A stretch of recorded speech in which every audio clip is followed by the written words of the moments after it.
We are facing the highest unemployment in ever from the last 50 years. What use is of us churning out 1.5 million engineers every year who are unemployable? Every hour, 10 Indians are caught on the border of the United States trying to illegally enter it. I was reading a report recently which says that if we do not, because of the lack of skill sets, companies throughout the world will lose close to around $8.5 trillion by 2030. I'm positioning Karnataka as the skill capital of the world and the knowledge destination for the world. Everybody by default saves close to around 8,000 rupees a month. If the lady is smart enough, or the household is smart enough, they save up to 12 to 14,000 a month. Where is this money going? They're going to temples only. And in any case, if they get jobs and if L&T chairman Subramanian has a way, then they have to work for God knows how many hours. No, you just can't blame those two gentlemen. Even the Prime Minister says they work 18 hours a day. People criticize saying that these 5 guarantees that we do, that we give out is a revdi or it is a burden on the exchequer. Unfortunately, when they do it, it's master stroke. Only when we do it, it's a revdi or a freebie.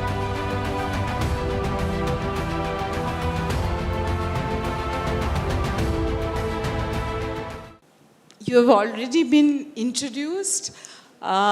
We have from morning lot of sessions, some very brilliant, interesting sessions, lot of discussions on Upanishad and Gita and history. Now we are coming down to the brass tacks, trying to, and of course, how to tackle mental health in while studying IIT, IIMs. Now we are coming to the brass tacks in discussing one of the key issues involving our young generation, which is jobs. How to kickstart jobs. And for the Congress Party and your government, when you went into the elections, assembly elections, that was one of the cornerstone of the key campaign area, campaign thrust, if we can call it. In the last 18 months, let me ask you, since you are the ITBT minister, you are the electronics minister, sectors which generate job, particularly in your state, Karnataka and Bangalore. What has been done in the last 18 months on your main campaign plank, which is job creation? Well, firstly, thank you so much for having me over. And I think after a session like Anirudh's, I'm not sure how many people will be ready to listen to me. But anyway, like you said, right from history, we are diving right into the future. And well, the question that you have posed to me is extremely tough to answer because we are working on multiple fronts to ensure that we provide as much employment as possible. So in the last 18 months, we have taken a 3-pronged approach for the government to ensure that our youth are in a better position to be employed. Firstly, we had promised, one of our biggest promises was that we will fill in all the 2.5 lakh posts within the government.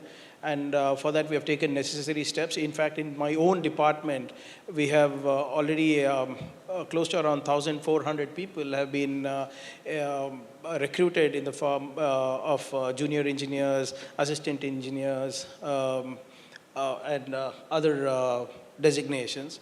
This is from the Rural Development and Panchayati RDPR, Raj. yes. And the other strategy that we are using is, of course, the Yuvanidhi, you know, that was one of our 5 guarantees, where we are helping youth to stay afloat after their graduation till they find a job by giving them some incentives. So 3,000 rupees for a graduate and 2,000 rupees for 1,500 rupees for a diploma holder, just so that they, for the next till they are employable or till they find employment, this sort of dole will help them out to put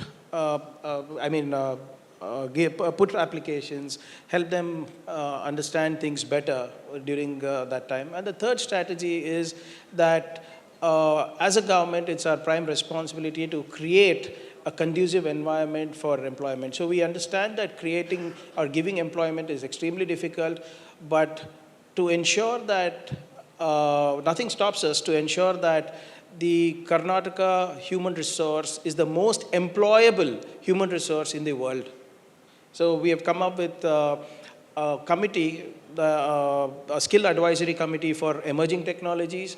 We are giving greater thrust to GTTCs and ITIs. We are giving greater thrust to ensuring that we have a great understanding of what the industry needs, and that is again in turn put past through the academia and also the corporates, so that we have this network, or we have formed a proper working wireframe for us to ensure that the youth of Karnataka are employable. So we have the skill development minister working with it. We have the higher education ministry working towards it. We have the industry minister working towards it, and the ministry for IT, BT, and electronics as well. So we have also come up with a program called Nipuna Karnataka, which is probably India's biggest skilling, upskilling, and reskilling program I think even in the world. So the idea is very clear. The tagline says, skill locally, work globally. So we are no longer catering to the ecosystem just in Karnataka, but we are catering to a global ecosystem for the workforce. But that brings us to three direct questions. First, you are a minister in Karnataka, and Bangalore, which is known to be the IT hub. There are other centers which have subsequently come up in India. Hyderabad is also doing quite well. Tamil Nadu, etc. have come up, but that was the original Biocon also. But now you are saying creation of job is not a very easy thing, okay? And you have been rolling out doles to accommodate the youth.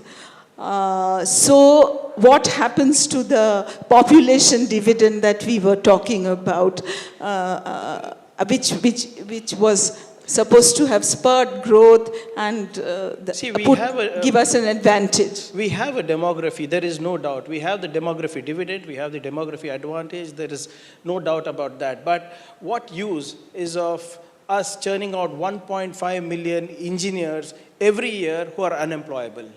Or hardly 22% of them are employable in the current status.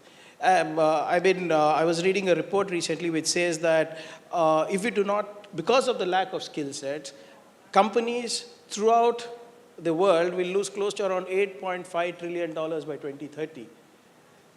European Union suggests that 44% of them are unemployable with their current skill sets. So the idea is to make them more employable, to work across sectors, to work across verticals, to work across geographies. And that's what the government of Karnataka intends to do and is doing. So we identify the skill sets along with the industry. It's something that we are dreaming about it, or we are saying that, okay, let us take the policy in this direction. We are sitting with the industry. We are understanding where they are headed, whether it is cyber security, whether it's artificial intelligence, whether it's machine learning, whether it's manufacturing. We have created centers of excellence. The government of Karnataka runs 27 centers of excellence, right from agriculture to aerospace, right from deep space to artificial intelligence.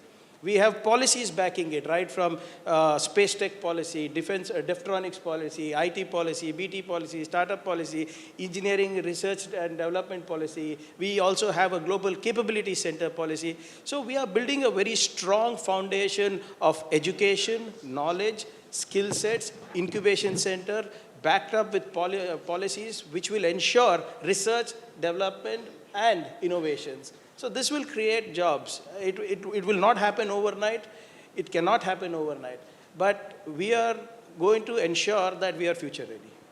So is it only for the locals? As as the slogan has been for Karnataka for Kannadigas, or is it for India? You represent a national party, but your slogan has been very local. Whether it is upskilling or setting up institutional basis. I know where this is headed. Although I'm from a national party, unfortunately I'm a local minister. So if you want this to be spread across India, ensure that Congress comes next time. And ensure that I become the IT minister there. And I will ensure that not only Kannadigas, but all Indians will be skilled for global competition. Right now, my mandate as the Minister for Karnataka is to ensure that I skill Kannadigas. I'll be more than happy to skill Tamilians also. I have no issues with that. But also, having said that, look at who is coming to Karnataka now. Who's coming to Tamil Nadu now? Who's come to Maharashtra? Who's coming to Telangana? Migration is so huge.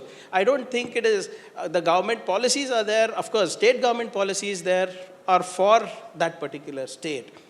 But when you come to Karnataka and you go to, I'm sure Mr. Kalapa will agree with me, if you go to parts of Whitefield, it's like Gurgaon. They speak only Hindi. And if you come to certain parts of Bengaluru, you will find only Tamilians. Tamil movies run 100 days, sir, in Karnataka. So we are creating an ecosystem. We are creating an ecosystem for India to thrive. When Tamil Nadu comes up with a manufacturing policy, it's just not for Tamilians. People come work for everywhere. When Bangalore, when Karnataka has created the Global Capability Center policy, it works well for Karnataka, but nothing stops you from coming and working in Karnataka. So, coming back to your original question, ensure that Congress comes back to power, we will ensure all Indians are employable. I will ask a quick associated question, then Bansi's Bansi can take over. The other thing is that, is it because that, job creation and upskilling, you are putting it back on the employability of the youth? So is it because that, consecutive governments have not been able to push the IT sector beyond Bangalore too much? There is Bangalore, where I have traveled, there are any number of young people who would want to stay there. They don't want to migrate. They are just looking for the right job there. There's Mysore, which has not really happened. Whitefield is a small example, or the Electronic City 1 and 2 are the small sort of satellite cities at the most that has been created, but it has not spread. Oh, well, I slightly differ from you on this one.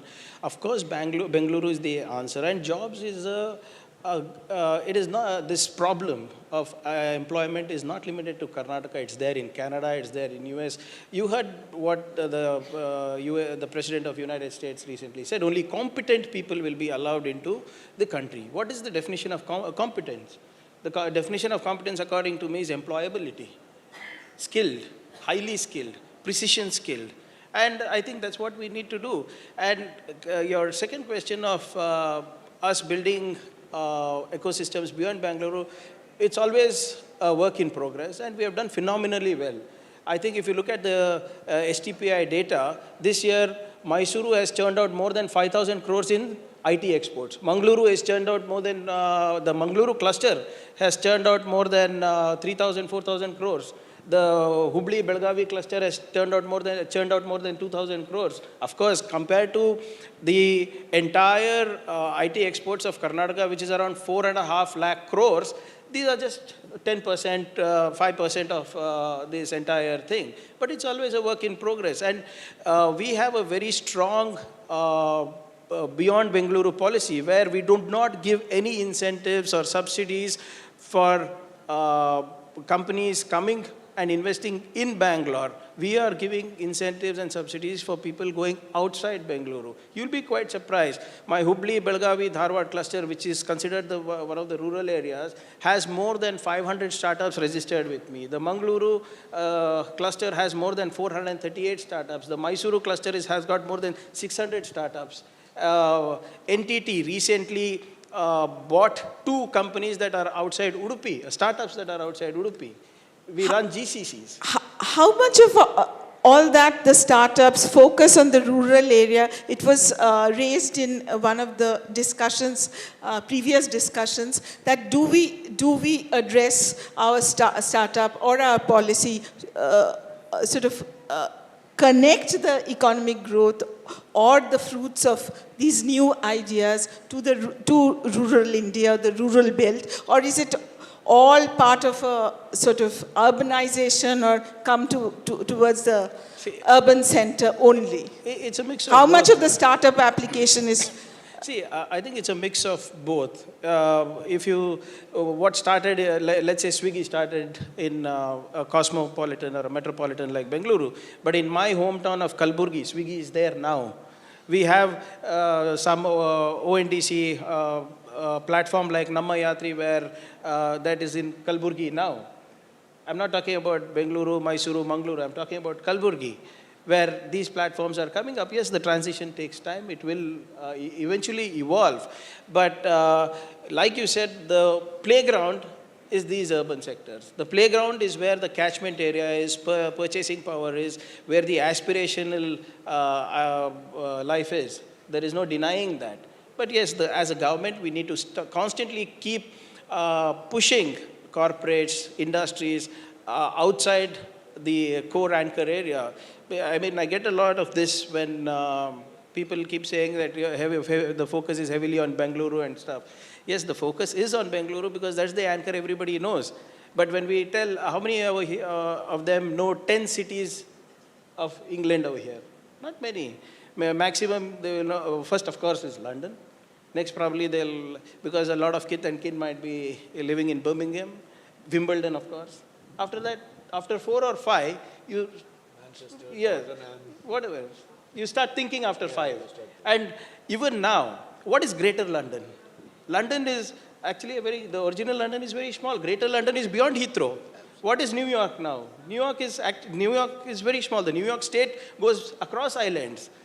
So it's always a constant thing of prosperity, increasing the geographical boundaries, and using that as an anchor, we push them to Belgavi, we push them to Koppal, we push them to Mysuru, we push them to Mangaluru, we push them to Hubli. We have a very robust EV and aviation sector that is happening in Belgavi. We have flat floor factories coming across the state. We have nano GCC concepts, plug and play concepts that are coming across the state. Yes, constant work in progress, but we have to keep we have to keep pushing. Okay, Bansi. By the way, Southampton is a place where a lot of young Indians are going and doing work. We are all over the place. So it's kind of... And also, one important thing is nowadays there's a lot of following in the urban centers for, the United Kingdom's football leagues. So they have so many fans out here. It's amazing. Because the next generation, what we have, they're very highly following football. So many of them know these UK teams by their, club names. Okay, so talking of the Congress manifesto, you spoke of 1 crore jobs. So the Congress has been very aggressive in pushing the guarantees and leading from the front, of course. But how far, have you reached on this 1 crore job desire? See, that's our goal. We are, these things need to be bucketed well. So at what level are we creating jobs? So there are close to around 300 million jobs right now in India that are up for grabs, but the skill sets are not matching. So this needs to be identified in every sector, and that's what we have done. It's taken us 6 months to do so. How many people are required with respect to cybersecurity? How many people are required in manufacturing? We are talking to, like I said earlier, we are talking to industries. When we say manufacturing, it's just not precision manufacturing, packaging, assembly line management. We are training people in something, whatever corporates want, IQ, SQ, EQ.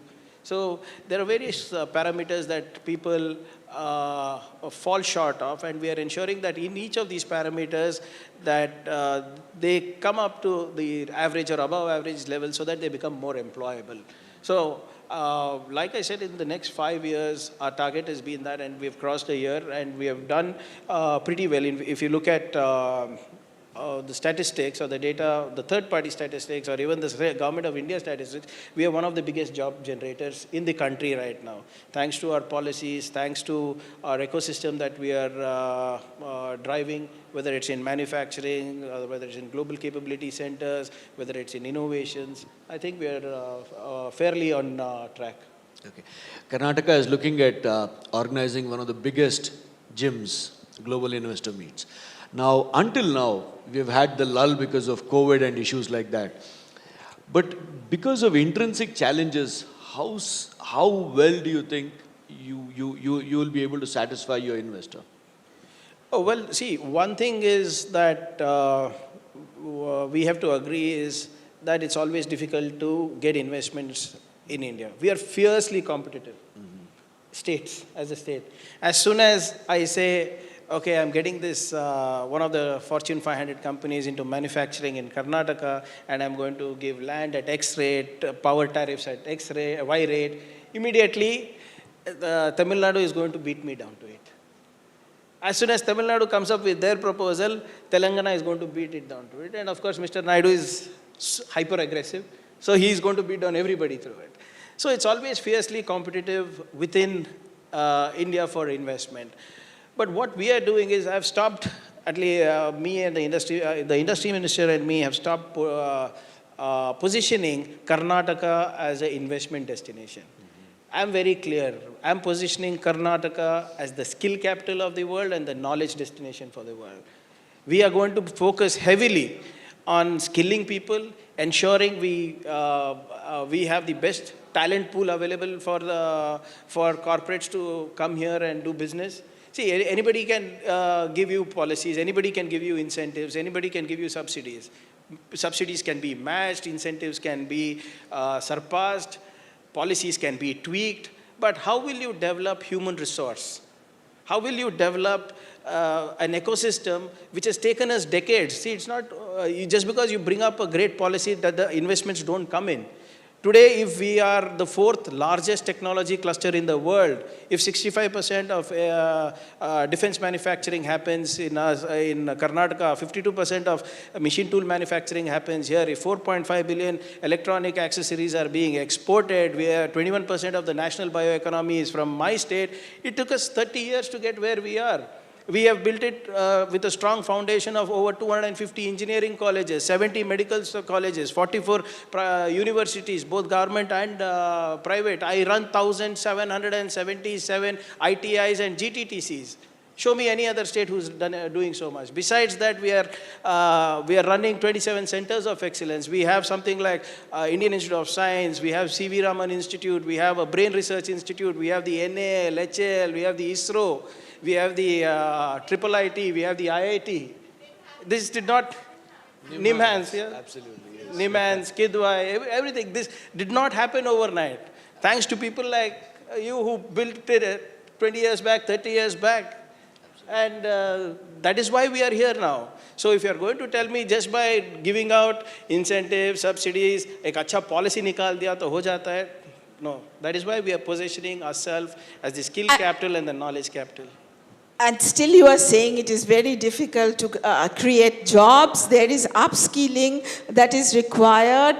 There is people have been put on dole, and you lose no opportunity to criticize your opponent who once promised to create 2 crore jobs in a year. So what do you have to say about that?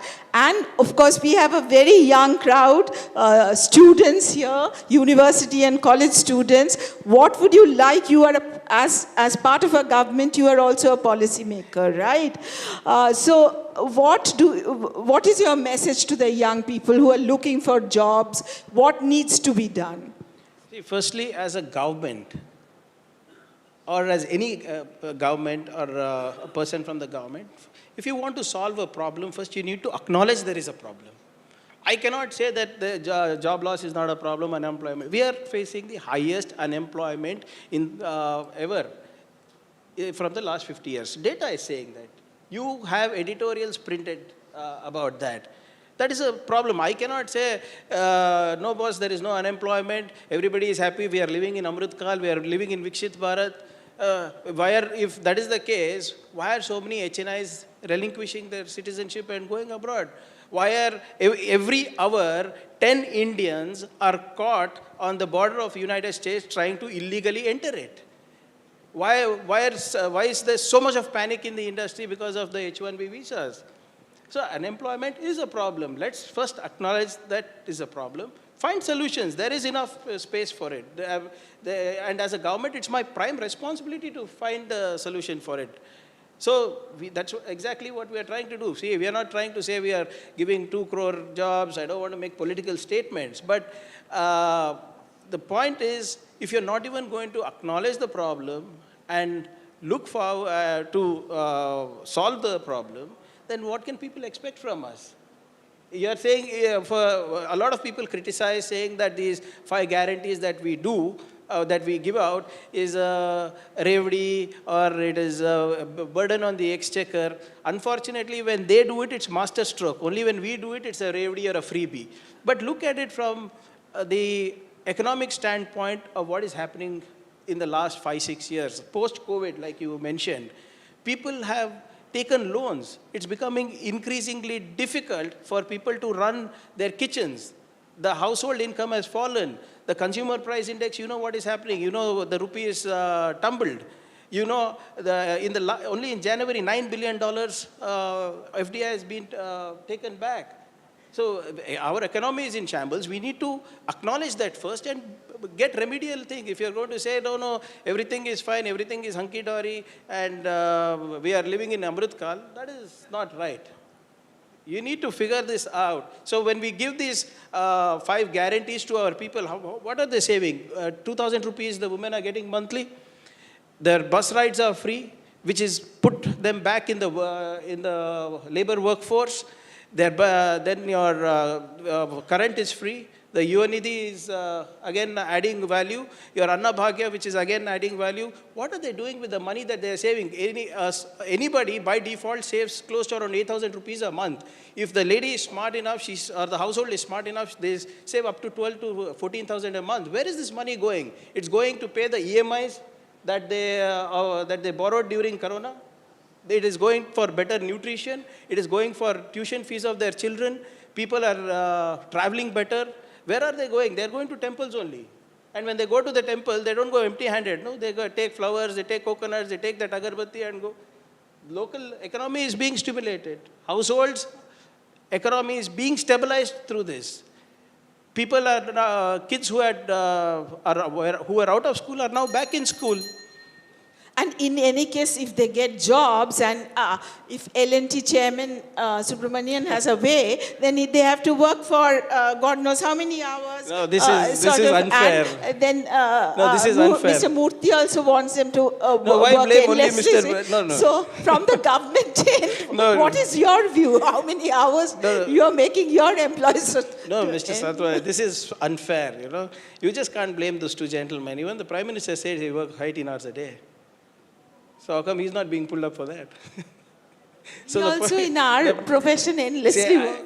As of now, I'm sure Mr. Bansi Kalap also will agree with me. By default, you're working 12 hours a day. Especially when you have deadlines. I'm sure over here, everybody is working more than 12 hours a day by default.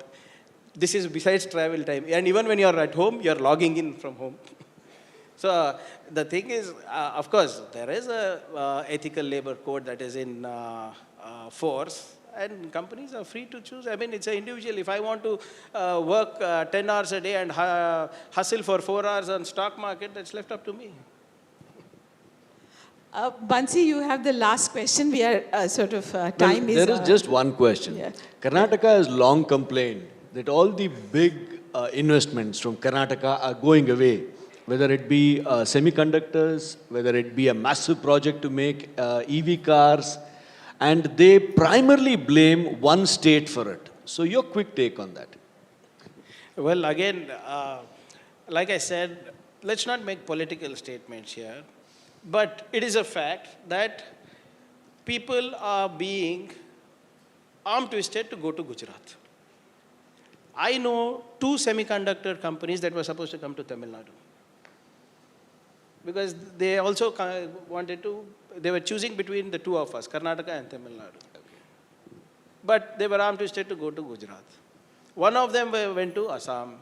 One of them went to some other place. Now, I have no issues with corporates or industries themselves choosing to go to Tripura or Haryana or anywhere. That is their wish. If they think the ecosystem is good enough, it is their money, it is their investment, they are free to decide what they want. But when you come and talk to states and negotiate with them across the table and you send a proposal in writing to the central government that, look, my option are 1, 2 and 3. You give them a 4th option. And miraculously the 4th option is chosen.